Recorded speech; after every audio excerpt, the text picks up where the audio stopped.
Congressional Republicans are divided over the idea of raising taxes on the wealthy. Some see it as a move that would resonate with working-class voters who elected President Trump. Others see it as a direct violation of the president's promises on the campaign trail. Senior congressional correspondent Chad Pergram is following it all from Capitol Hill as lawmakers get a new warning about the debt ceiling. Good evening, Chad. Brett, good evening. The Treasury says the nation likely hits the debt ceiling by August. Congress now has a hard deadline to include a debt ceiling increase in a bill designed to cut taxes, but it could include a tax hike. President Trump calling it a, quote, tiny tax increase for the super rich. I would love to do it, frankly, but giving up something up top in order to make people in the middle income and the lower income brackets save more. So it's really a redistribution. Some Republicans troubled by what they believe is mixed messaging. President Trump writing on Truth Social, Republicans should probably not do it, but I'm okay if they do. Taxing the wealthy is a trial balloon, which Republicans just burst.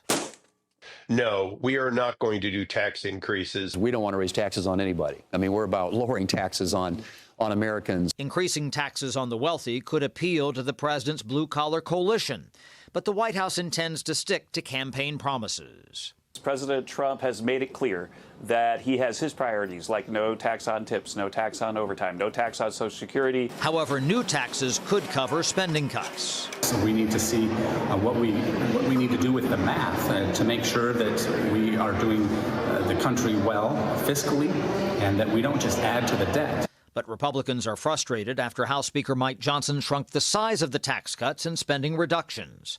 Republicans talk a big game in campaigns. If we're not able to bend the curve on mandatory spending, then we will send a very bad signal to the bond markets. The White House expecting congressional Republicans to ultimately vote yes on the tax bill. The president has great political instincts. That's why he's back in the Oval Office, and Capitol Hill should follow his lead.